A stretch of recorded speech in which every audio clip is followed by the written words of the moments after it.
إن الحمد لله نحمده ونستعينه ونستغفره ونؤمن به ونتوكل عليه ونعوذ بالله من شرور أنفسنا ومن سيئات أعمالنا من يهده الله فلا مضل له ومن يضلل فلا هادي له وأشهد أن لا إله إلا الله وحده لا شريك له وأشهد أن محمدا عبده ورسوله أما بعد அளவற்ற அருளாளனும் நிகரற்ற பேரன்புடையோனுமாகிய எல்லாம் வல்ல ஏக இறைவனுடைய திருப்பெயரை முன்வைத்து ஆரம்பிக்கின்றேன்.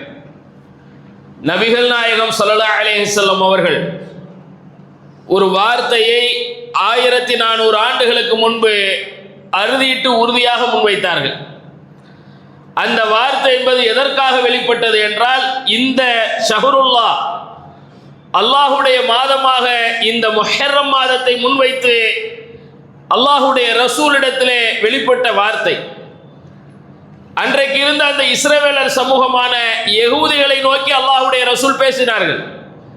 என்ன சொற்களை கொண்டு பேசினார்கள் என்று சொன்னால், எந்த மூசா அலைஹிஸ்ஸலாத்தின் சமூகமாக நாங்கள் இருக்கிறோம் என்று அவர்கள் முன்வைக்கின்றார்களோ அவர்களை நோக்கி சொன்னார்கள், அலஹக்கு பி மூசா மின்கும், உங்களை விட மூசா அலைஹிஸ்ஸலாத்திற்கு உரிமை படைத்தவர்கள், நெருக்கமாக முன்னிற்கக்கூடியவர்கள் நாங்கள் தான் என்றார்கள் அல்லாஹ்வுடைய ரசூல். உண்மையில் இது அன்றைக்கு இருந்த தௌராத்துடைய வேதத்தில் சினாய் மலைக்கு அருகில மோசேவிடத்தில் மூசா அலைஹிஸ்ஸலாம் இடத்துல ஜிப்ரீல் அப்படிங்கிற வானவ தூதர் அலைஹிஸ்ஸலாம் அவர்கள் பேசிய அந்த சொல்லாடலை ஒத்தது. உங்களுக்கு பின்னால் ஒரு தேற்றவாளர் வர இருக்கிறார். இன்றைக்கும் அது தௌராத்தில் இருக்கிறது, ஏன் பைபிளிலும் இருக்கிறது. அந்த தேற்றவாளர் உங்களை போன்று ஒருவராக இருப்பார் என்று மூசா அலைஹிஸ்ஸலாத்தை முன்வைத்து சொல்லப்பட்ட வார்த்தை அது அல்லாஹ்வுடைய ரசூலுக்கு தான். ஏன்னா ரசூல் ஸல்லல்லாஹு அலைஹி வஸல்லம் அவங்க தான் மனம் முடித்து மனைவியோடு, இன்றைக்கு கிறிஸ்துவ உலகம் ஏத்துக்கிறார், ஈசா அலைஹிஸ்ஸலாத்திற்கு மனைவி இருக்கிறார் அப்படின்னு யாராவது ஏத்துக்குவாங்களா? கிறிஸ்துவர்கள் ஏத்துக்க மாட்டாங்க. ஈசா அலைஹிஸ்ஸலாம் பெரிய ஒரு சாம்ராஜ்யத்தின் அதிபதியாக இருந்தாரா? இல்ல. எந்த ஆசையை கொண்டு மூசா அலைஹிஸ்ஸலாம் அவர்கள் இருந்தார்களோ அந்த ஜெருசலத்தையும் அப்படிப்பட்ட பைத்துல் முகத்தஸையும் வெற்றி கொள்ளப்பட்ட ஒரு சமூகம் யாரு? முஸ்லிம்களான நாம தான். முஸ்லிம்கள் தான் உலகத்தில் மிக பெரும் அளவிலே ஒரு கைகள் மேலெழும்பி ஒரு ஆட்சி அதிகாரத்தின் அடித்தளத்தில் அல்லாஹ்வுடைய ராஜ்யத்தை இப்பூமியில நிலைநிறுத்தி காட்டியவர்கள் அல்லாஹ்வுடைய ரசூல். இந்த வார்த்தைக்குள்ள பல அர்த்தங்கள் இருக்கிறது. மூசா அலைஹிஸ்ஸலாத்துக்கு நான் நெருக்கமானவன், உரிமை படைத்தவன் என்று அல்லாஹ்வுடைய ரசூல் சொன்ன வார்த்தை இருக்குல்ல, குர்ஆன்ல அல்லாஹ் ஒரு வார்த்தையை சொல்லுவான். என்ன வார்த்தையை சொல்லுவான் என்றால், இன்னஹு லா யுஃப்லிஹு ஸாலிம், நிச்சயமாக அநியாயக்காரர்கள் வெற்றி பெற மாட்டார்கள் எம்மா அல்லாஹ். எந்த அநியாயக்காரனாக இருந்தாலும் சரி, அது அன்றைக்கு இருந்த ஃபிரௌனாக இருக்கட்டும் அல்லது ஃபிரௌனுடைய அவையிலே ஒரு அக்கிரமத்தின் அநியாயத்தின் அடிப்படையிலே சூனியத்தை கொண்டு வந்த சூனியக்காரர்களுடைய சூழ்ச்சியாக இருக்கட்டும், எந்த ஒன்றாவது அல்லாஹ்வுக்கு முன்னால் நிற்குமா? அல்லாஹ்வுடைய அதிகாரத்துக்கு முன்னால் நிற்குமா? மக்கரு வ மக்கர் அல்லாஹ்ங்கிற வார்த்தை என்ன அடிப்படை முன்வைக்கப்படுகிறது? அவர்கள் எத்தனை பெரும் சூழ்ச்சிகளை முன்வைத்தாலும் சரி, அத்தனை சூழ்ச்சிகளையும் அல்லாஹ் முறியடிப்பான். அல்லாஹ் அதற்கு எதிரான முறையிலே சூழ்ச்சிகளை செய்யக்கூடிய ஆற்றல் படைத்தவன். ஆனா இன்னைக்கு அநியாயம் கையில மேல இருக்கு, அக்கிரமக்கார ஆட்சியாளர்களா இருக்கிறாங்க அப்படின்னு நம்ம பார்க்கிறோம்ல. எந்த மூசா அலைஹிஸ்ஸலாத்தை எதிர்த்து ஒரு அநியாயம் செய்து ஒரு அக்கிரமம் செய்து ஒரு அழிவின் அடிப்படையிலே ஒரு இஸ்ரவேலர் சமூகத்தினுடைய ஆண் பிள்ளைகளை எல்லாம் கொன்றானோ, குர்ஆன்ல அப்படிதான் சொல்லுவான். இது அல்லாஹ் மனித சமூகத்துக்கு நடத்துற பாடம். என்ன பாடம் தெரியுமா? எந்த ஒருவன் கீழே இருந்து மேலெழும்பி வந்து உட்கார்றானோ, அப்படி மேல வந்தவன் நான் கீழே இருந்து தான் மேல வந்தேங்கிறத ஒருத்த மறப்பான்ல, மறந்து விட்டு தன்னுடைய ஆணவத்தின் மமதையில நடப்பான்ல, அதுதான் இன்றைக்கு இருக்கிற யகூதிகளும் சரி, இங்க இருக்கிற ஆரியர்களும் சரி. இவங்கெல்லாம் யாரு? எப்படிப்பட்ட நிலையில் இருந்தவர்கள்? திருக்குர்ஆன் இவர்களை பற்றி உலக சமூகத்திற்கு சொன்ன வரலாறு என்ன? என்னங்க வரலாறு? அடிமைப்பட்டு கிடந்தவர்கள், அடிமைப்பட்டு கிடந்தவர்கள், அடித்தால் கேட்க நாதி இல்லாமல் திரிந்தவர்கள், இருப்பதற்கு கூட இடமில்லாமல் ஆங்கும் இங்குமாக நாடோடிகளாக திரிந்து கொண்டிருந்த ஒரு கூட்டத்தை அல்லாஹ் குர்ஆனிலே சொல்லுகிறார். இவர்களை நான் அதிகாரமிக்கவர்களாக மாற்றுவதற்கு செய்த ஏற்பாடுங்கிறான். எந்த சமூகத்தை? எந்த இஸ்ரவேலர் சமூகம் அடிமைப்பட்டு ஃபிரௌனுடைய கொடுங்கோன்மையினுடைய ஆட்சிக்கு கீழே அவர்களை அடித்தால் கேட்க நாதி கிடையாது. ஏன்னா அந்த அளவுக்கு அக்கிரமம் செஞ்சான் ஃபிரௌன். சாதாரண ஒரு அக்கிரமம் கிடையாது. ஃபிரௌனுடைய அக்கிரமத்துக்கு அளவே இல்லை, வார்த்தைகளால் சொல்லவே இயலாது. அத்தனை பேரும் அநியாயம் செஞ்சான். அந்த அநியாயத்துக்கு மத்தியில தான் அல்லாஹ் என்ன செய்யறான்? மூசா அலைஹிஸ்ஸலாத்தை ஒரு தூதுத்துவத்தின் அடிப்படையில் தேர்ந்தெடுத்து அந்த சமூகத்துக்கு மத்தியில் அனுப்புறான். அந்த சமூகத்துக்கு மத்தியில் அல்லாஹ் சில அத்தாட்சிகளை கொண்டும் அவரை வைத்து சில அறிவுரைகளை முன்வைத்தான்.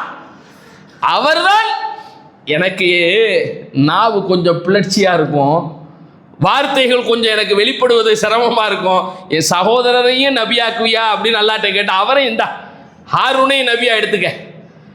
இரண்டு பேரும் நபியாக்கப்பட்டார்கள். ஒரே நேரத்தில் ஒரே சமூகத்துக்குள்ள அட்டம் டைம் ரெண்டு நபி, இரண்டு தூதர், இரண்டு பேரும் நிற்கிறார்கள், இரண்டு பேரும் பேசுகிறார்கள். இன்னைக்கு நீங்க எந்த ஆரிய கூட்டத்தை பார்க்கிறீர்களோ இந்த கூட்டம் அங்கிருந்து பிரிந்து வந்ததுதான், அங்கிருந்து விலகி வந்த கூட்டம் தான். இவர்கள் எல்லாம் எந்த அடிப்படையில் இருந்து அன்றைக்கு மூசா அலைஹிஸ்ஸலாத்தால் கட்டமைக்கப்பட வேண்டும் என்று அவர் ஒரு ஏடுகளை பெறுவதற்காக அந்த மலையை நோக்கி போனாரோ அந்த நேரத்திலேயே ஒரு காளைக்கன்றை முன்வைத்து வணங்கிய கூட்டம். காளைக்கன்றை முன் வச்சு வணங்கினாங்களா இல்லையா? குர்ஆன்ல அல்லாஹ் அந்த விஷயத்தை எல்லாம் சொல்றான்ல. இந்த சமூகத்தை அல்லாஹ் மேம்படுத்துறதுக்கு இவங்க எல்லாம் அடிமைப்பட்டு கொடுமைப்படுத்தப்பட்டு இன்னல்களை சந்திச்சுக்கிட்டு இருக்கிறாங்க. இந்த சமூகத்தை நான் எப்படி மாத்துறேன் பார், எப்படி உலகத்தில் மேலெழும்பி நிற்க வைக்கிறேன் பார் அப்படின்னு அந்த சமூகத்தை அல்லாஹ் தான் காப்பாற்றுறான். அதான அந்த மாசத்தினுடைய வரலாறு. அதானங்க, அதுக்கு தானே நம்ம நோன்பு வைக்கிறோம். எதுக்கு நோன்பு வைக்கிறோம்? வர்ற ஆஷுரா நோன்புன்னு முஹர்ரத்தினுடைய 9, 10 2 நாட்கள் நோன்பு வைப்பதற்கு ஒரு வழிகாட்டல். அல்லாஹ்வுடைய ரசூல் அந்த ஒரு நாள்னு சொன்னாலும் ஆஷுராங்கிற அந்த சொல்லுக்கு 10வது நாள் அப்படிங்கிறது தான் அர்த்தம். அஷருங்கிற ஒரு அரபி சொல்லிலிருந்து வந்தது ஆஷுரா.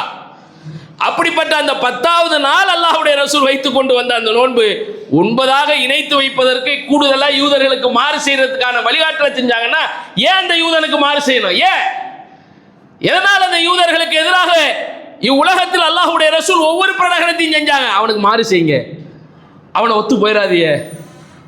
எந்த அளவுக்கு கியாமத்து நாள் நெருக்கத்தில் நீங்க எல்லாம் வாருக்கு வார் ஜானுக்கு ஜான், அப்படியே செருப்பு வார் எப்படி இருக்கும், பக்கத்தில் பக்கத்தில் இருக்குமா, அப்படியே சொன்னாங்க ரசூலுல்லாஹ். லதத்தபிஉன்ன ஸனன மன் கான கப்லக்கும் ஷிப்ரன் பிஷிப்ரின் வ ஸிராஅன் பிஸிராஇன். நீங்கள் ஜானுக்கு ஜான், முளத்துக்கு முளம் அவர்களை பின்பற்றி கொண்டிருப்பீர்கள்.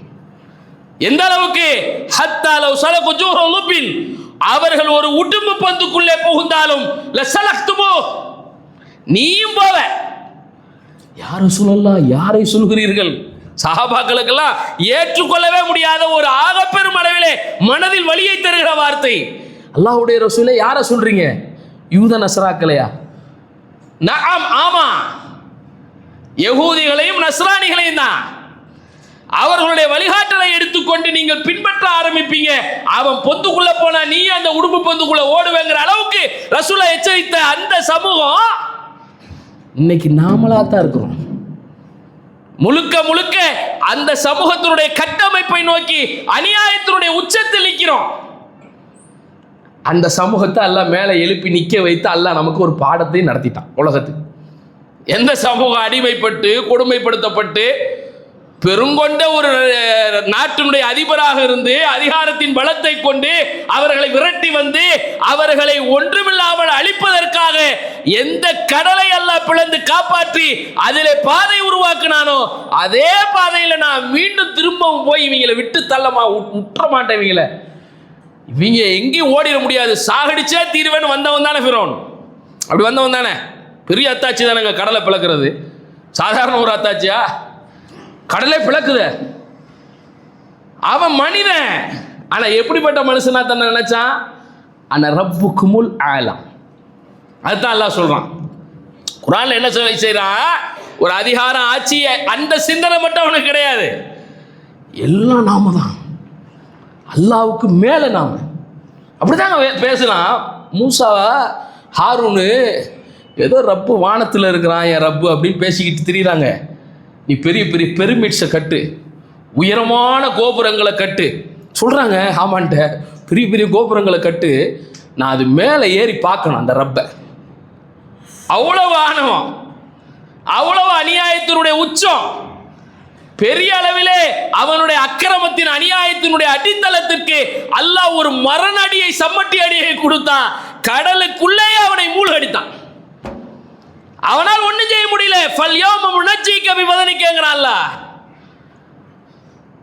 அவனை அப்படியே மூழ்கடிக்கிற அந்த நாள், அவனால் தப்பித்து ஓட இடம் இல்லாமல், வழி இல்லாமல், அப்போது சொன்னான் அந்த ஃபிரௌன். என்ன சொன்னான்? நான் மூசாவுடைய ஹாரூனுடைய ரப்பை ஏற்றுக்கொள்கிறேன். ஃபிரௌனையே அல்லாஹ் ஏத்துக்கிறான். ஃபிரௌனே அல்லாஹ்வை ஏத்துக்கிறான். நான் ஏத்துக்கிறேன் மூசாவுடைய ரப்பை, ஹாரூனுடைய ரப்பை. இதுக்கு மேல நீ ஏத்தா என்னடா, ஏக்காட்டா என்னடாங்கிறான். ஏன் எல்லாம் முடிஞ்சு அழிய போற, அல்லாஹ் உனக்கான இறுதி சூழலை உருவாக்கிட்டா. எவ்வளவு அவகாசம், சாதாரண அவகாசமா? இதுதான் நம் எல்லோருக்குமான அவகாசம். அல்லாஹ்வுடைய ரசூல் சொன்னாங்க, உயிர் இந்த தொண்டை குழி அடையும் வரைக்கும் அல்லாஹ் தருகிற அவகாசம் ஒவ்வொரு மனிதனுக்கும், இந்த உலகத்தில் இருக்கிற எல்லாருக்கும் உள்ள அவகாசம். இங்க வந்துருச்சுன்னா முடிஞ்சு போச்சு. உயிர் அங்கே வந்து நின்று இதுக்கு மேல மௌத்து தான், அல்லாஹ் அல்லாஹ் என்ன மன்னிச்சிரியா அல்லாஹ், இனிமே கரெக்டா தொழுகிறேன் அல்லாஹ், இனிமே எல்லாத்திலையும் சரியா இருக்கிறேன் அல்லாஹ், நான் எல்லா காரியங்களையும் சீர்படுத்திடுறேன், நோ டைம். அவ்வளவுதான். உனக்கான அவகாசத்துக்கு உண்டான காலங்கள் முடிந்து விட்டது. இதா ஜா அஜலுஹும், உனக்கான தவணையினுடைய சூழல் இவ்வளவுதான். லா யஸ்தகிருன சஅத்தன் வலா யஸ்தக்திமூன், சிறிது நேரம் முந்த மாட்டேன், பிந்த மாட்டேன். அதோட அல்லாஹ் அவன் வேலையை முடிச்சிருவான் கணக்கச்சிதமா. அல்லாஹ் அவனை அழிச்சது மட்டும் இல்லாமல் இவங்களுக்கு அதை காட்டியும் எல்லாத்தையும் பார்த்து, எல்லா அத்தாட்சியும் பார்த்து, அவ்வளோத்தையும் தெரிஞ்சு கடலை அல்லாஹ் விட்டு கரையை ஒதுக்கி மீண்டும் ஒரு அடிப்படையில் அந்த சமூகத்தை மேலெழுப்பதற்கு தான் இதோ போ அந்த பைத்துல் முக்கத்தஸ்ன்ற அந்த நாட்டுக்குள்ள, அந்த பகுதிக்குள்ள நுழை, அப்படித்தான் அல்லாஹ் உத்தரவு போட்டான். ஆனால் இவர்கள் நுழையலை, இந்த சமூகம் நுழையலை. மூசா அலைஹிஸ்ஸலாத்தினுடைய எண்ணத்தை நிறைவேற்றல. அவர் ஏடுகளை கொண்டு, அந்த வேதத்தினுடைய அடிப்படைகளை கொண்டு அவர் கொண்டு வந்து தந்தபோது கூட அல்லாஹ்வுடைய வாக்குறுதி இதுதான், அல்லாஹ் நமக்கு வாக்குறுதியை தர்றான், அல்லாஹ்வுடைய உதவி இருக்கும். நாங்கள்லாம் அங்கே போக மாட்டோம், ஜப்பாரின்னு சொல்லி கொடுங்கோன்மை மிக்க மன்னர்கள் அங்கே உட்கார்ந்துக்கிட்டு இருக்கிறாங்க. இந்த மன்னர்களை எல்லாம் எதிர்த்து நாங்கள் எங்கே போய் சண்டையிடுறது? மூசாவே நீயும் ரப்பும் போய் சண்டை போட்டு வான்னாங்க. குர்ஆன்ல இன்னைக்கு அந்த ஆயத்து அப்படியே இருக்கு. இந்த இஸ்ரவேலர்கள் சொன்ன ஆயத்து அப்படியே பேசின வார்த்தை இருக்கு. நீயும் ஒரு ரப்பு, மூசா நீ என்ன செய், நீ போ ரப்புக்கு காத்திலா, ஒரு ரப்பு இருக்கான்ல, அப்போ அல்லாஹ் அவருக்கு மட்டும்தான் ரப்பா, உனக்கு இல்லையா? ஒரு ரப்பை கூட்டிட்டு போ, எதிர்த்து நின்றுட்டு வான்னா. ஆனால் அந்த சமூகத்தை அல்லாஹ் என்ன செய்யலை, கையை விடலை. அவர்களை 40 நாள் தட்டெளிந்து விழ வச்சாலும் அவர்களுக்கு தேவையான உணவை தந்தான், அதிசயமான முறையில் எல்லாத்தையும் தந்தான், அற்புதமான 12 நீரூற்றை உருவாக்கினா. அந்த சமூகத்தை மீண்டும் மேலெழும்பி நிற்கவும் வைத்தான் சுலைமான் அலைஹிஸ்ஸலாத்தை கொண்டு. மீண்டும் உலகத்துக்கு ஒரு மிகப்பெரும் சாம்ராஜ்யத்தின் ஒரு அடித்தளத்தை அவர்களுக்கு அல்லாஹ் அமைத்து கொடுத்தான். அதே சமூகத்திலிருந்து வந்தவர் தானே. எந்த இஸ்ரவேலர் சமூகத்தை நீங்களும் நானும் பார்க்கிறோமோ அதே இஸ்ரவேலர் சமூகத்திலிருந்து வந்தவர் தான், அங்கிருந்து வந்தவங்க தான். தாவூத் அலைஹிஸ்ஸலாமாக இருக்கட்டும், சுலைமான் அலைஹிஸ்ஸலாமாக இருக்கட்டும், எல்லாம் யார்? அப்படியே அவர்கள் எல்லாம் மேல் எழுப்பி உலகத்துக்கு ஒரு பெரும் கொண்ட சாம்ராஜ்யம். இன்னைக்கு அவரை ஒரு கிங் அப்படின்னு தான் சொல்லுவாங்க சுலைமான் அலைஹிஸ்ஸலாத்தை. முஸ்லிம்கள் மட்டும்தான் சுலைமானை ஒரு நபியாக சொல்லுவாங்க. அவர்கள் பார்வையில் ஒரு பெரும் அரசர். ஏன்னா காற்றை வசப்படுத்தி, ஜின்னை வசப்படுத்தி கொடுத்து பெரிய சாம்ராஜ்யமா இல்லையா? நமக்கெல்லாம் ஜின் அவ்வளோ தூரம் வசப்பட்டா இருக்கு. ஜின் வசப்பட்டிருக்கா? யாருக்கு வசப்பட்டு இருந்தது? காற்று யாருக்கு வசப்பட்டு இருந்தது? சுலைமான் அலைஹிஸ்ஸலாத்துக்கு. பெரிய அளவில் ஒரு மிக பெரும் சாம்ராஜ்யம். அதனுடைய அடிப்படையில் தான் அல்லாஹ் இன்றைக்கும் ஒரு உலகத்துக்கான சோதனைகளை கொண்டு அவருடைய அன்றைக்கு துவங்கிய அந்த சூழல் தான். ஒரு பிண்டத்தை போட்டு சுலைமானை ஒரு வகையில சோதித்தோம் என்று அல்லாஹ் சொல்லுவானே, அவருடைய சிம்மாசனத்தில் விழுந்தது ஒரு பிண்டம் விழுந்து அவர் உடனே சுதாரித்துக் கொண்டு அல்லாஹ்விடத்தில் கேட்டார் என்று அந்த அடிப்படையிலான சோதனை கியாமத்து வரைக்கும் உலகத்தில் இறுதி வரைக்கும் தொடர்கிறது. அங்கிருந்து தொடருது.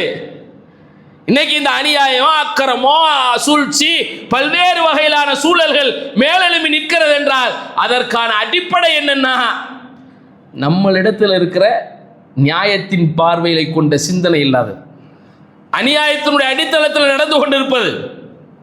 அதைத்தான் அல்லாஹ் சொல்றான். ஒரு அநியாயக்காரன் உங்களுக்கு எதிராக நிற்கிறான்னா நீ அநியாயக்காரனா போயிட்டேன்னு அர்த்தம். நாமளும் அநியாயக்காரர்களாக மாறிட்டோம். எப்படி அவன் கை மேல உங்குச்சு?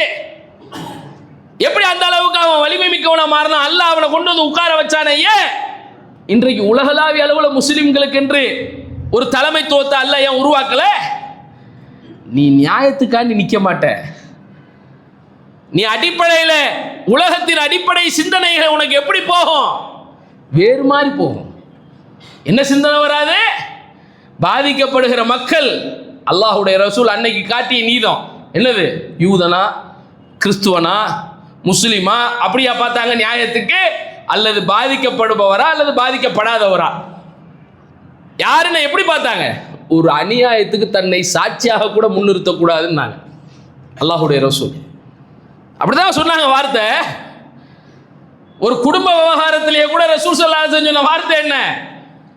ஒரு பிள்ளைக்கு கொடுத்து இன்னொரு பிள்ளைக்கு கொடுக்காட்டா அதுக்கு பேர் என்னவா? என்னது அதுக்கு பேர்? அநியாயம். ஒருத்தர் அப்படியே வருவார், பஷீருங்கிறவர், அல்லாஹ்வுடைய ரசூலே என் பிள்ளைக்கு இதை கொடுக்க போறேன், நுக்மானுக்கு இந்த அன்பளிப்பை கொடுக்க போறேன், இந்த ஒட்டகத்தை கொடுக்க போறேன். என் மனைவி சொல்றாங்க உங்க கையால கொடுக்கணுங்கிறாங்க. அந்த மனைவி ரொம்ப விவரமானவங்களா இருக்கிறாங்க. வாப்பா ஒரு பிள்ளைக்கு கொடுப்பாரு, இன்னொரு பிள்ளைக்கு கொடுக்க மாட்டாருங்கிறது அவங்களுக்கு தெரியுது. உடனடியாக அங்கே போய் ரசூல் ஸல்லல்லாஹு அலைஹி வஸல்லம் முன்னாடி கூப்பிட்டு யாரோ சொல்லலாம் இந்த என் பிள்ளைக்கு கொடுக்க போகிறேன் நுக்மானுக்கு அப்படிங்கிறாரு. உடனே ரசூல்லா அந்த பஷீருங்கிற அவங்களை நோக்கி, சஹாபியை நோக்கி, நீ கொடுக்க போகிற சரி, உனக்கு வேற பிள்ளை இருக்கா?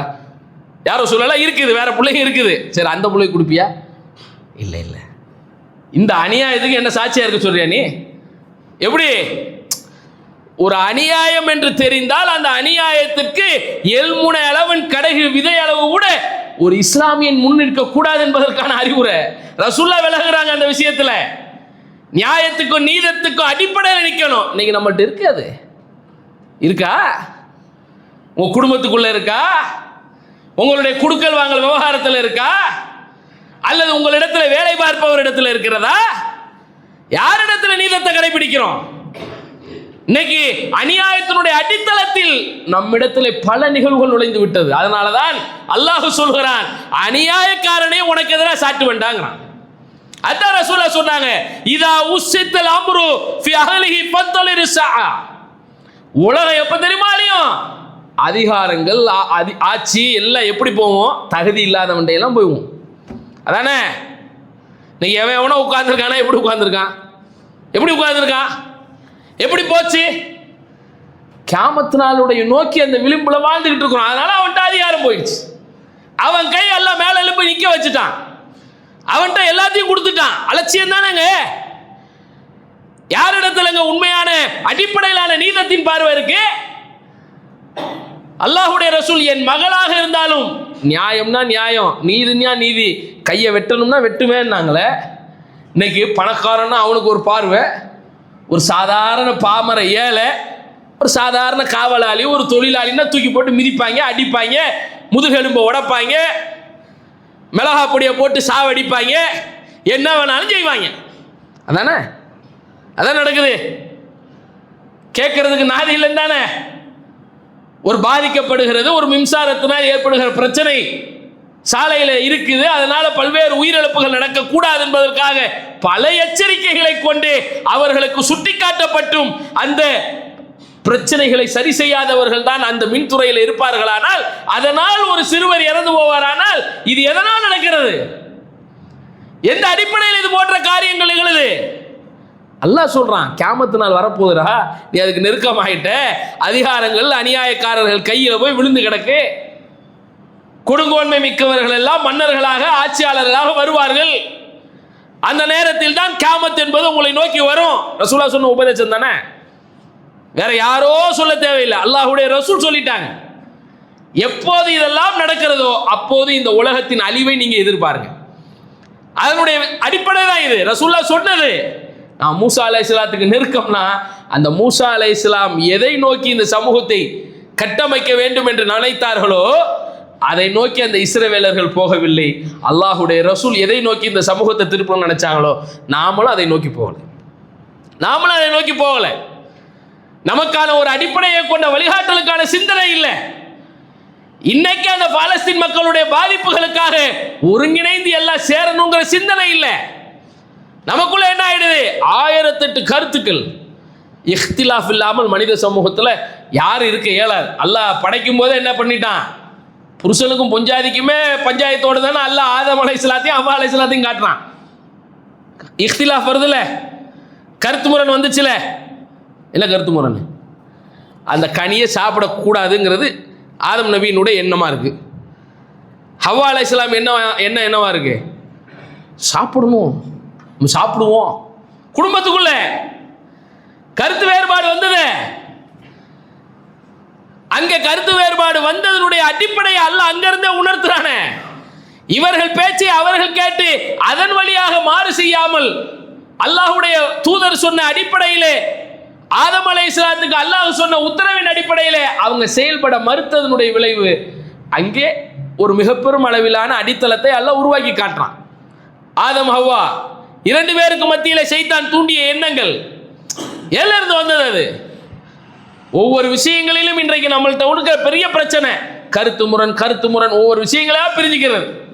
அதனுடைய விளைவு என்ன, குடும்பத்தில் பிரிவு, வியாபாரத்தில் ஏற்படுற பல்வேறு கசப்பு, ஒரு நிர்வாகத்துக்குள்ள பிரிவு, ஒரு ஜமாத்துக்குள்ள பிரிவு, ஏன் பள்ளிவாசலுக்குள்ளேயே பிரச்சனைகளை உருவாக்கிக்கிட்டு இது அவர் பள்ளி இது இவர் பள்ளி, எதுவும் அல்லாஹ்வுடைய பள்ளியா இல்லை. இன்னைக்கு எப்படி இருக்கு, அந்த ஜமாத்து பள்ளிங்க, இந்த ஜமாத்து பள்ளிங்க, அல்லாஹ்வுடைய பள்ளி. அல்லாஹ்வுடைய ரசூல் எந்த கட்டமைப்பை நோக்கி உருவாக்க வேண்டும் என்பதற்காக ஒரு சமூகத்தினுடைய வலிமையை அன்றைக்கு அந்த ஃபிரௌன் அழிக்கப்பட்டதை வைத்து நீங்கள் பாடம் கற்றுக்கொள்வதற்காக ஒரு நோன்பின் வழியாக ஒரு மாண்பின் பாடத்தை நடத்தினாங்களோ அது நம்மகிட்ட இல்லாமல் போச்சு. அதனால தான் அநியாயம் என்பது மேலும் இன்னைக்கு தானே அழியும். அநியாயத்துக்கெல்லாம் நிரந்தரமான அடிப்படைகளிலே வலிமையை தரமாட்டான். அவர்கள் எப்போதும் இப்படியே இருக்க மாட்டாங்க. இன்றைக்கு அவர்கள் கரங்கள் பலப்பட்டிருக்குதுன்னா அதற்கான அடிப்படை காரணம் அது இங்கு இருந்தாலும் சரி அங்கு இருந்தாலும் சரி. ஏன்னா அதான் நடக்குது. நியாயம் இருக்க மாட்டேங்குதுல, நீதிமன்றங்களில் தான் நீதிம்பான். எது அதிகபட்ச நீதிக்குள்ள துறை எது, நீதித்துறை.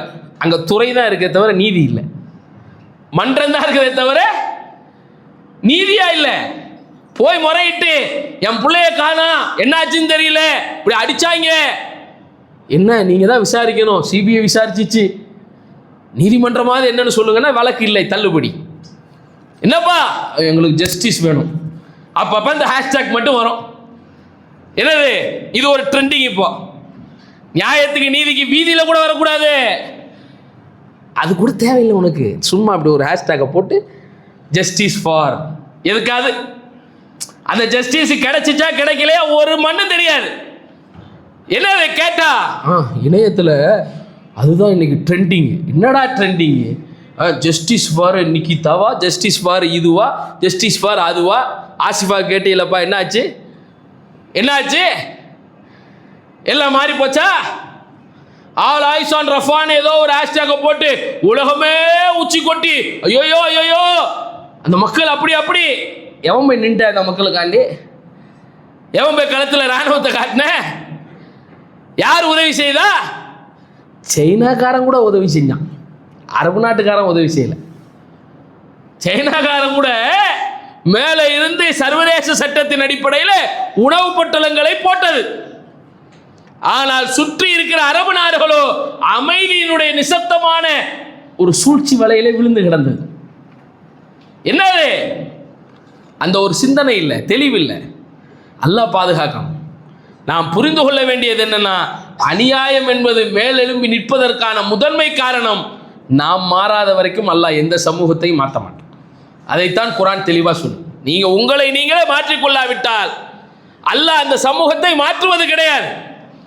நீங்க உங்களுக்குள்ள எந்த தெளிவும் பெற மாட்டீங்க, உங்களுக்குள்ள இருக்கிற அநியாயத்தை களைய முற்பட மாட்டீங்க. ஒரு தகப்பனோ மகனோ பிள்ளையோ அல்லது மனைவியோ அல்லது ஏனைய வியாபார தொடர்புகளோ மற்ற வகையிலான குடுக்கல் வாங்கல் முறைகளோ ஒரு பள்ளிவாசலுடைய நிர்வாகமோ அனைத்திலும் நீதத்தை முன்வைங்க. அந்த நீதத்திற்கு சாட்சியாக நில்லுங்கள். நிச்சயமாக அல்லாஹ்வுடைய வார்த்தை, இது என்னுடைய வார்த்தை இல்லை, யார் அநியாயக்காரனாக இருப்பானோ அந்த அநியாயக்காரனுக்கு அல்லாஹ் ஒரு தலைமைத்துவத்தின் அதிகாரத்தை நிச்சயமாக தரமாட்டான். ஏன்னா இது இப்ராஹிம் அலைஹிஸ்ஸலாம் காலத்திலேயே வாக்குறுதி கொடுக்கப்பட்டு விட்டது. அல்லாஹ்வுடைய வாக்குறுதி. அல்லாஹ் அப்படித்தான் சொல்றான், யார் ஒருவர் அநியாயக்காரனாக இருப்பானோ அப்படிப்பட்ட அநியாயக்காரர்களுக்கு லா யனாலு அஹது ஸாலிமீன், அந்த அநியாயக்காரனுக்கு அல்லாஹ்வுடைய வாக்குறுதி என்பது இருக்காது. வாக்குறுதி என்பது இருக்காது. இன்றைக்கு அந்த அநியாயத்தினுடைய அடித்தளம் தான் ஒரு உலகளாவிய அளவில் முஸ்லிம்களுக்கு எந்தவித கேட்பாரும் இல்லாமல், நாதி இல்லாமல், எல்லா வகையிலும் எல்லா விஷயங்களுக்கும் பிரச்சனை பிரச்சனை பிரச்சனை. இன்னும் அதிகமான பிரச்சனைகளை உலகத்தில் முஸ்லிம்கள் சந்திப்பார்கள். ஆனால் பாதுகாப்பதற்கு அல்லாஹ்வின் புறத்திலிருந்து தான் உதவியாளர் வருவாங்க. அல்லாஹுவாக தான் ஆளை அனுப்பணும், அல்லாஹ்வாகத்தான் நம்மளை எல்லாம் ஒன்றிணைக்கணும்னு நாம நினைச்சுக்கிட்டு நாம எந்த ஒரு விஷயத்துக்கும் ஒன்றிணைய மாட்டோம்னா நிச்சயமாக அந்த இடத்துல பெரும் பின்னடைவு தான். எப்படி மூசா அலைஹிஸ்ஸலாத்துடைய சமூகம் இஸ்ரவேலர்கள் அல்லாஹ் பார்த்துக்குவான், இன்னைக்கு நம்மள்ட்ட அப்படி தானேங்க. பாபர் மசூதி இடிக்கும் போது என்ன வார்த்தை வந்துச்சு? இடிக்க போகிறாங்க, கூட்டத்தை கூட்டிட்டாங்க, பள்ளி அவ்வளவுதான் அப்படின்னு சொல்லப்பட்டதான் செஞ்சு, சொல்லப்படாமலாம் இல்லை, சொல்லப்பட்டுச்சுல. 200 கோடி முஸ்லீம் இருக்கிறீல்ல இந்தியாவில், இருக்கிறீல்ல இல்லையா? அவன் பயப்படுறான் ஒரு மாநாடை போட்டுட்டு 2050 இந்தியாவில் முஸ்லிம்கள் மிகையாக இருப்பார்கள். பேசுறது யாரா இருக்கா? அவன் பேசுறது எப்படி பேசுறாங்க மாநாட்டில்? முஸ்லிம்கள் எண்ணிக்கை ஜாஸ்தியா இருக்கு. ஆமா உண்மைதான், வேர்ல்டு ஃபாஸ்டஸ்ட் க்ரோயிங் அதான் இருக்கு. இஸ்லாம் வளருது, பாப்புலேஷன் கூடுது. கூடி கூடி இந்த நெல்லிக்காய் மூட்டை இருக்குல்ல, மூட்டை அப்படியே சேரும், அவுத்து விட்டா அத்தனை சதறி போய் ஓடும். பார்த்துருக்கீங்களா? சேர்ந்து என்ன செய்ய, சேர்ந்து என்ன செய்ய, என்ன சாதித்தோம்? அல்லாஹ்வுக்கு எண்ணிக்கை முக்கியம் இல்லை, எண்ணம் தான் முக்கியம். அல்லாஹ்வுக்கு எது முக்கியம் இல்லை, எண்ணிக்கை does not matter. உங்களுடைய எண்ணிக்கையை பார்த்து அல்லாஹ் வெற்றியை தீர்மானிப்பதல்ல. அப்படி தீர்மானிப்பதாக இருந்தால் உஹதில் தான் வெற்றி பெற்றிருக்க வேண்டும், பத்ரில் வெற்றி பெற்றிருக்க முடியாது. எண்ணிக்கை தான் நம்பர் ஆஃப் கவுண்ட்ஸ் சொல்லுவோம்ல, எவ்வளவு பேர் எண்ணிக்கை எத்தனை, அல்லாஹ் அதையாக பார்ப்பான். எண்ணிக்கையை வச்சு வெற்றியை தரவன் அல்லது எண்ணத்தை வைத்து வெற்றியை தரவனா? எதனால் அல்லாஹ் எண்ணத்துக்கு நீயா நீயா பின் நீயா, உங்களுடைய நீயத்தை கொண்டுதான் நீயத்தை கொண்டுதான் நீயத்தை கொண்டுதான் என்று ஏன் பலமுறை சொல்ல வேண்டும்? சிறு கூட்டம் தான் பல பெருங்கூட்டங்களை வெற்றி கொண்டு இருக்கிறது என்ற வரலாற்று பாடங்களை ஏன் நடத்த வேண்டும்? இன்னைக்கு நாங்க கொஞ்ச நம்பர் உங்களுடைய எண்ணங்களை சீர்படுத்தி இருந்தால் உங்களுடைய எண்ணிக்கைகளுக்கு அல்லாஹ் நிச்சயமாக வெற்றியை தருவான். நீங்க 10 பேரா இருந்தாலும் சரி, நீங்க ஒத்தாளா இருந்தாலும் சரி, இன்ன இப்ராஹீம கான உம்மா, வரலாற்றில் அல்லாஹ் சொல்லுகிறான் நிச்சயமாக ஒரே ஒரு தன்னந்தனி மனிதர், இன்ன இப்ராஹீம கான உம்மா, அவர் ஒரு சமுதாயமாக இருந்தார். ஜஸ்ட் ஒன் பர்சன், ஒரு பெரிய கூட்டம். அல்லாஹ் தான் சொல்றான் இன்னி ஜாயிலுக லின்னாசி இமாமா, அவர்தான் இமாம், உலகத்துக்கு அவர்தான் இமாம். ஏன் ஒரே ஒரு ஆளு, ஒரே ஒரு ஆளு, அத்தா சப்போர்ட் இல்லை, உம்மா சப்போர்ட் இல்லை, அண்ணன் தம்பி யாரும் இல்லை, நெருப்பே எரியுது, அல்லாஹ் இருக்கா என்னோட, அதானே இந்த ஒற்றை சிந்தனை தானே, அதுதானே நெருப்பை கூட குளிர்விக்க வைத்தது. நிச்சயமாக அல்லாஹ் இருப்பான். ஆனா எப்ப இருப்பான்? எதனால் மூசா அலைஹிஸ்ஸலாம்,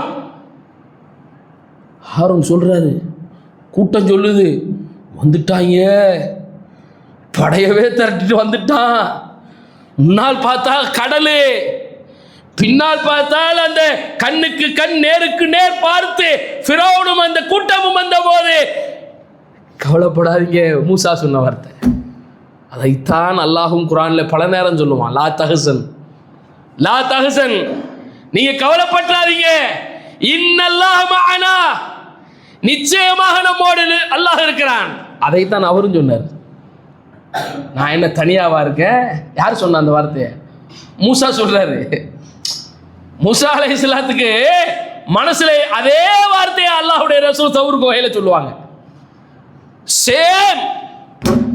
கூட இப்ராஹிம், கூட அபூபக்கர் சித்திக் ரலியல்லாஹு அன்ஹு இருப்பாங்க. அபூபக்கர் சித்திக் ரலியல்லாஹு அன்ஹு சொல்லிடுவாங்க, ரசூலுல்லாஹ் வந்துட்டாங்க கோகிட்ட, நம்மளை பார்த்துட்டு அம்புடுத்தான்.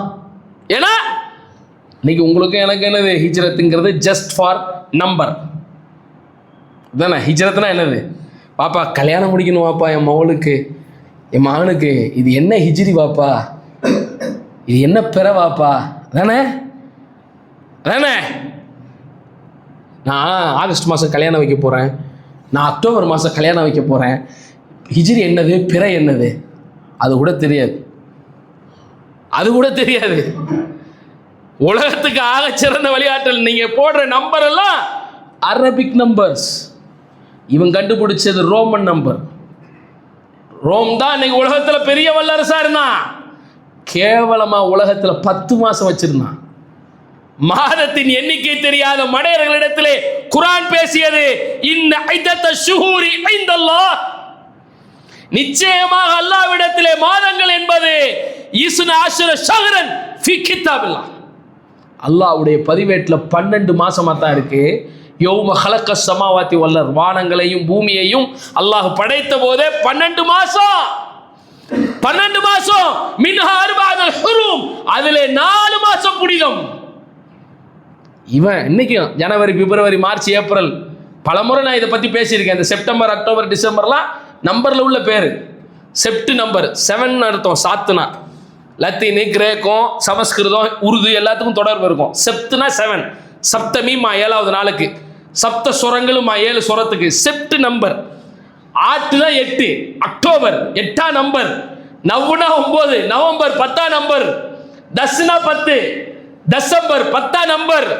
ஜூலியட் சீசர் அகஸ்டின் பேரை இடையில கொண்டு வந்து நுழைச்சிட்டா ஜூலை ஆகஸ்ட் 2 மாசத்தை வச்சான். 31 நாள் அந்த 2 மாசத்துக்கு. பிப்ரவரியில 2 நாளை எடுத்தான்.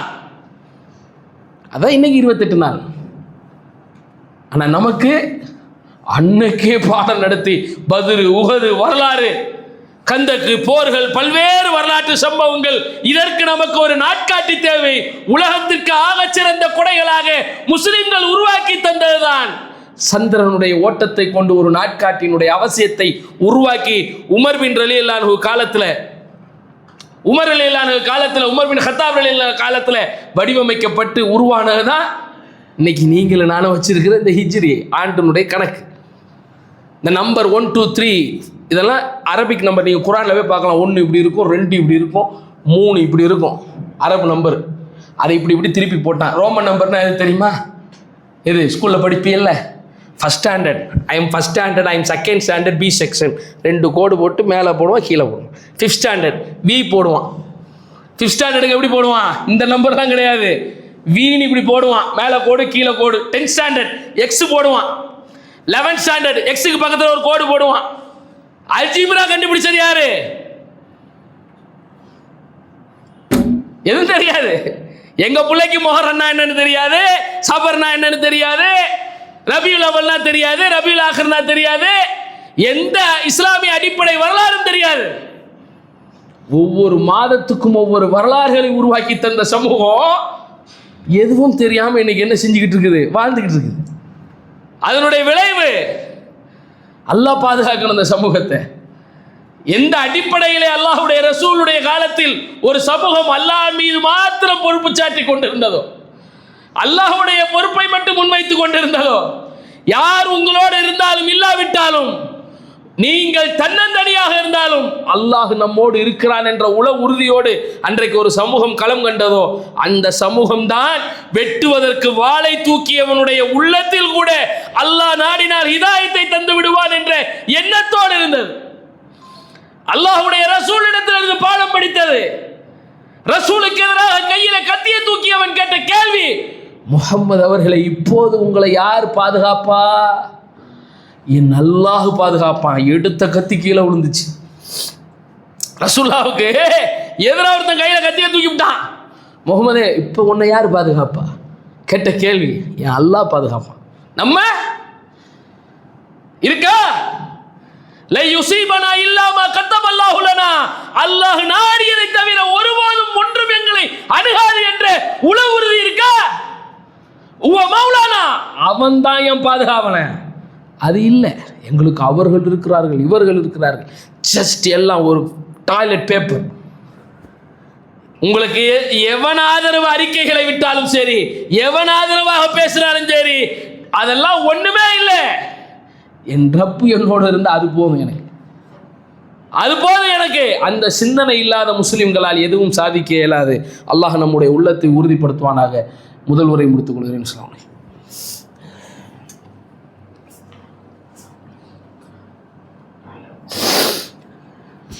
நஹ்மதுஹு நுஸல்லி அலா ரசூலி கரீம் அம்மா பஅத்.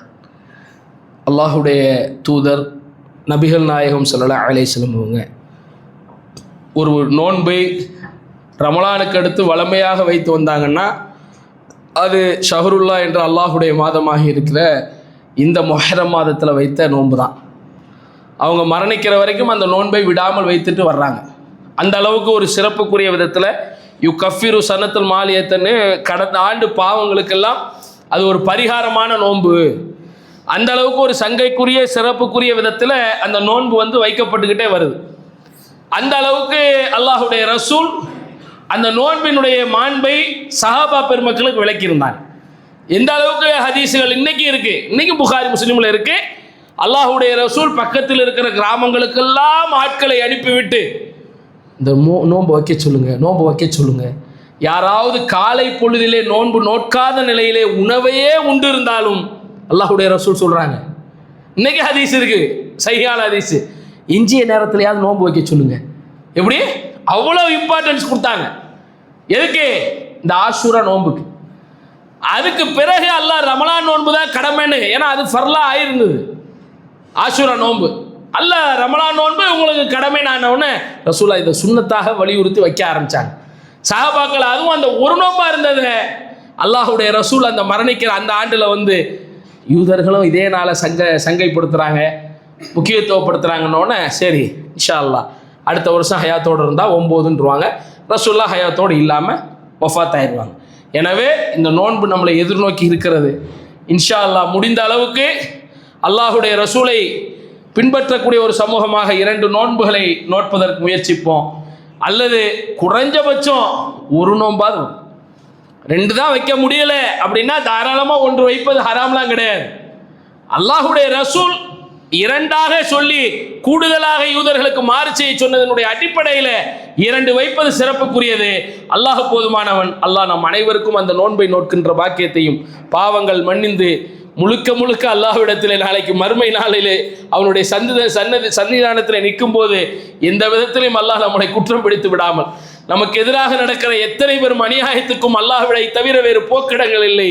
இன்றைக்கும் அந்த காசா மக்களோ பலஸ்தீன் மக்களோ தொடர்ந்து சொல்லனா இன்னல்களுக்கு, துன்பங்களுக்கு, தொடர் தாக்குதல்களுக்கு, உணவு பொட்டலங்கள் வாங்குவதற்கு, உணவுக்காக தேவைகளுக்காக போகிற சூழலில் கூட அவர்களுக்கு எதிரான பல்வேறு அநியாய அக்கிரமங்கள், மண்களை வாயிலே போட்டு ஒரு சமூகம் இன்றைக்கும் கதறிக்கொண்டு இருக்கிறதானால் நிச்சயமாக இன்றைக்கு அந்த உமர் ரலியல்லாஹு போன்ற, உமர் பின் அப்துல் அஜீஸ் போன்ற மிக முக்கியமான இஸ்லாமிய சாம்ராஜ்யத்தில் காட்டப்பட்ட வரலாற்றினுடைய நாயகர்களான ஆட்சியாளர்கள் இல்லையோ, இப்படி ஒரு சூழல்கள், ஏனால் அவர்கள் பறவைக்கு கூட உணவு தர வேண்டும் என்று நினைத்தார்கள்.